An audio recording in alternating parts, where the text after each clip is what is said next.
નમસ્કાર. લોકશાહીની જ્યારે પણ વાત થાય ત્યારે સૌથી પહેલા મગજમાં શું આવે? ચૂંટણી, ખરું ને? અને આ ચૂંટણીરૂપી મેચના અમ્પાયર છે આપણું ચૂંટણી પંચ. હવે વિચારો, જો મેચનો રેફરી જ તટસ્થ ન હોય તો આખી રમતનું શું થાય? જો ચૂંટણી નિષ્પક્ષ ન હોય તો આખી સિસ્ટમ જોખમમાં મુકાઈ જાય છે. આજે આપણે આ જ અમ્પાયર એટલે કે ચૂંટણી કમિશનરની નિમણૂક પર ચાલી રહેલા સૌથી મોટા વિવાદનું અને કાનૂની લડાઈનું ઊંડાણપૂર્વક વિશ્લેષણ કરવાના છીએ. અહીં એક બહુ મોટો અને ગહન પ્રશ્ન ઊભો થાય છે. ચોકીદાર પર નજર આખરે કોણ રાખશે? દુનિયાની સૌથી મોટી લોકશાહી પોતાના અમ્પાયરની પસંદગી કેવી રીતે કરે છે? સીધી વાત છે, જો અમ્પાયરની પસંદગીમાં જ કોઈ ખામી રહી જાય તો પછી ભલે કોઈ પણ પક્ષ જીતે કે હારે, આખી રમતની પ્રામાણિકતા શંકાના ઘેરામાં આવી જાય છે. તો ચાલો સૌથી પહેલા આના બંધારણીય પાયાને થોડો સમજી લઈએ. આપણા બંધારણનો અનુચ્છેદ 324 ચૂંટણી પંચને ચૂંટણીઓનું સંપૂર્ણ નિયંત્રણ અને દિશા નિર્દેશ કરવાની શક્તિ આપે છે. પણ આમાં એક બહુ જ રસપ્રદ બાબત છે. બંધારણમાં સ્પષ્ટ લખાયું છે કે કમિશનરોની નિમણૂક રાષ્ટ્રપતિ કરશે, પરંતુ તે સંસદ દ્વારા બનાવવામાં આવેલા કાયદાને આધીન રહેશે. એટલે કે નિમણૂકની વાસ્તવિક પ્રક્રિયા કેવી હશે એ નક્કી કરવાનું કામ સંપૂર્ણપણે સંસદ પર છોડી દેવામાં આવ્યું હતું. આ ઐતિહાસિક સફરમાં આગળ વધીએ તે પહેલાં આ શૈક્ષણિક વિશ્લેષણને સમર્થન આપનાર સાફલ્ય AIGPSCનો ટૂંકમાં ઉલ્લેખ કરવો ચોક્કસ ગમશે, જેઓ વહીવટી ક્ષેત્રે આગળ વધવા માંગતા ઉમેદવારોને સશક્ત બનાવવાનું શાનદાર કામ કરી રહ્યા છે. તો હવે ચાલો જોઈએ કે આઝાદી પછીથી અત્યાર સુધી આ નિમણૂક પ્રક્રિયામાં સમયની સાથે કેવા કેવા બદલાવ આવ્યા છે. જો આખી ઐતિહાસિક ટાઈમલાઈન પર નજર કરીએ તો 1950માં બંધારણ અમલમાં આવ્યું ત્યારથી લઈને દાયકાઓ સુધી આના માટે કોઈ જ સ્પષ્ટ કાયદો નહોતો. નિમણૂક સીધી રાષ્ટ્રપતિ દ્વારા થતી હતી.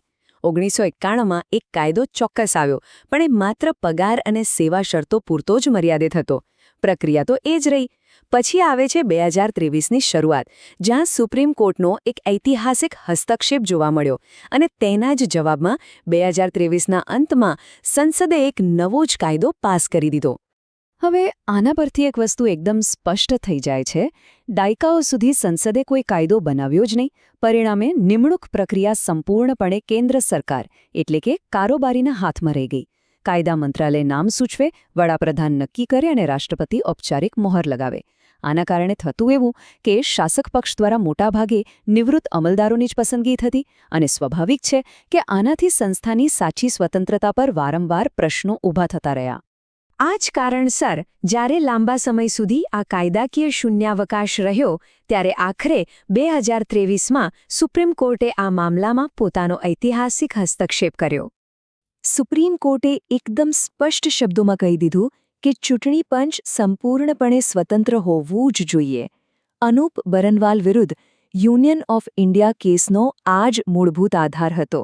કોર્ટે નોંધ્યું કે લોકશાહીના મૂળભૂત માળખાને જાળવી રાખવા માટે ચૂંટણી પંચની તટસ્થતા અનિવાર્ય છે. જો નિમણૂક માત્ર સરકારના જ હાથમાં રહેશે તો તેની પારદર્શિતા જોખમાય છે.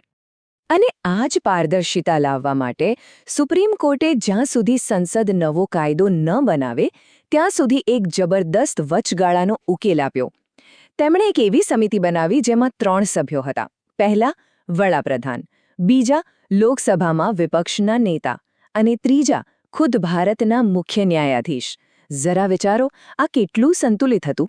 સત્તાપક્ષ, વિપક્ષ અને ન્યાયતંત્ર ત્રણેયનો અવાજ આમાં હતો, જેથી સર્વસંમતિથી કોઈ નિષ્પક્ષ વ્યક્તિની પસંદગી થઈ શકે. સુપ્રીમ કોર્ટનો આ આદેશ ખરેખર એક મોટી ઘટના હતી, પણ વાર્તાનો ક્લાઇમેક્સ હજુ બાકી હતો. સંસદે પોતાની સત્તાનો ઉપયોગ કર્યો અને 2023માં એક નવો જ કાયદો રજૂ કરી દીધો. જો આપણે સુપ્રીમ કોર્ટની સમિતિ અને આ નવા કાયદાની સમિતિની સીધી સરખામણી કરીએ ને, તો એક બહુ જ મોટો ફેરફાર આંખે વળગે છે. નવા કાયદામાં વડાપ્રધાન છે, વિપક્ષના નેતા પણ છે, પરંતુ મુખ્ય ન્યાયાધીશને હટાવીને તેમની જગ્યાએ વડાપ્રધાન દ્વારા નિયુક્ત એક કેબિનેટ મંત્રીને સામેલ કરી દેવામાં આવ્યા છે. હવે આનાથી થાય છે શું? સમિતિની શક્તિનું આખું ચિત્ર જ બદલાઈ જાય છે. નિર્ણય લેવાની કુલ શક્તિના 3 ભાગમાંથી 2 ભાગ સીધા જ શાસક પક્ષના હાથમાં જતા રહ્યા, કારણ કે વડાપ્રધાન અને કેબિનેટ મંત્રી બંને એક જ પક્ષના હોવાના ને. જ્યારે વિપક્ષના નેતા પાસે માત્ર એક જ હિસ્સો બચ્યો. અને આ જ છે પેલું 2 વિરુદ્ધ 1નું ગણિત, જે આજના આખા વિવાદના કેન્દ્રમાં છે. આનો સીધો અને સાદો અર્થ એ છે કે જ્યારે પણ કોઈ નામ પર વોટિંગ થશે, શાસક પક્ષ પાસે પહેલેથી જ ઇનબિલ્ટ પૂર્ણ બહુમતી હશે. વિપક્ષના નેતા ભલેને કોઈ નામ સાથે અસહમત હોય, બહુમતીના જોરે તેમની વાત આસાનીથી નકારી શકાશે. આ સ્પષ્ટ ગણિતને કારણે જ એક મોટી અને જટિલ બંધારણીય ચર્ચા શરૂ થઈ છે. ચાલો હવે બંને બાજુની દલીલોનું તટસ્થ રીતે વિશ્લેષણ કરીએ. આ નવા કાયદાની ટીકા કરનારાઓનો સૌથી મોટો ડર એ છે કે ક્યાંક આનાથી યસ મેન એટલે કે સરકારની દરેક વાતમાં હામાં હા મેળવતા લોકોની જ નિમણૂક ન થવા લાગે. 2 વિરુદ્ધ 1ની બહુમતી હોવાથી હવે કોઈ સર્વસંમતિ બનાવવાની જરૂર જ નથી રહેતી. વિપક્ષના નેતાનો મત તો નિરર્થક બની જાય છે. વળી ન્યાયતંત્રને આખી પ્રક્રિયામાંથી બહાર કરી દેવાથી લોકશાહીના મૂળભૂત માળખા અને ચૂંટણી પંચની તટસ્થતા પર ગંભીર ખતરો ઊભો થઈ શકે છે તેવી દલીલ થઈ રહી છે. આપણને સૌને ખબર છે કે જ્યારે પણ ચૂંટણી પંચની નિર્ભયતાની વાત આવે ત્યારે ભૂતપૂર્વ કમિશનર ટી.એન. શેષનનો યુગ હંમેશા યાદ કરાય છે. એમને એક ગોલ્ડ સ્ટાન્ડર્ડ માનવામાં આવે છે. એક મજબૂત અને નિષ્પક્ષ રેફરી કેમ જરૂરી છે તે એમનો સમયગાળો સાબિત કરે છે. ટીકાકારોનું કહેવું છે કે જો નિમણૂકમાં જ પક્ષપાત હશે તો ભવિષ્યમાં આવા નીડર અને મજબૂત અધિકારીઓ ક્યાંથી મળશે? પણ ચિત્રની બીજી બાજુ જોવી પણ એટલી જ જરૂરી છે. આ માટે આપણે બંધારણના શક્તિઓના પૃથ્થકરણ અથવા સેપરેશન ઓફ પાવર્સના સિદ્ધાંતને સમજવો પડે. આ સિદ્ધાંત કહે છે કે ધારાસભાનું કામ કાયદો બનાવવાનું છે, કારોબારી તેનું પાલન કરાવે છે અને ન્યાયતંત્ર તેનું અર્થઘટન કરે છે. સરકાર પોતાના બચાવમાં આ જ સિદ્ધાંતનો સૌથી મોટો આધાર લઈ રહી છે. સરકારની દલીલ એકદમ સ્પષ્ટ છે.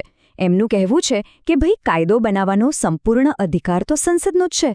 સુપ્રીમ કોર્ટે પોતે પણ પોતાના ચુકાદામાં કહ્યું હતું કે તેમની સમિતિ માત્ર એક વચગાળાની વ્યવસ્થા છે. જો ન્યાયતંત્ર પોતે જ કાયદા ઘડવાનું કામ કરવા લાગે તો તેને જ્યુડિશિયલ ઓવરરીચ કહેવાય, જે લોકશાહીમાં ટાળવું જોઈએ. સરકારનું માનવું છે કે આ નવો કાયદો લોકશાહીના સ્તંભો વચ્ચે યોગ્ય સંતુલન જાળવે છે અને સંપૂર્ણપણે બંધારણીય મર્યાદાઓમાં જ રહીને બનાવાયો છે. બંને પક્ષોની આટલી સચોટ દલીલો જોયા પછી સ્વાભાવિક રીતે જ થાય કે હવે આગળનો રસ્તો શું છે? અત્યારે આ કાનૂની જંગ ક્યાં ઊભો છે? તો હાલની સ્થિતિ એવી છે કે સુપ્રીમ કોર્ટે તાજેતરમાં જ નોંધ્યું છે કે સંસદે પસાર કરેલો આ નવો કાયદો કાનૂની રીતે માન્ય છે અને કોર્ટે આ નવી નિમણૂક પ્રક્રિયા પર કોઈપણ તાત્કાલિક રોક લગાવવાનો સ્પષ્ટ ઇનકાર કરી દીધો છે. એટલે કે 2023નો આ કાયદો અત્યારે પૂરી રીતે અમલમાં છે અને તાજેતરના 26મા મુખ્ય ચૂંટણી કમિશનર સહિતની નિમણૂકો પણ આ જ નવા કાયદા હેઠળ કરવામાં આવી છે. આ વિગતવાર વિશ્લેષણના અંતે એક બહુ જ મોટો અને વિચારતો કરી દે તેવો સવાલ ઊભો રહે છે. શું ચૂંટણી પંચની સંપૂર્ણ સ્વતંત્રતા એ આપણા બંધારણનું એવું અતૂટ માળખું છે જેમાં કોઈ જ ફેરફાર ન થઈ શકે, કે પછી લોકશાહીમાં કાયદા ઘડવા માટે સંસદનો નિર્ણય જ આખરી અને સર્વોપરી છે?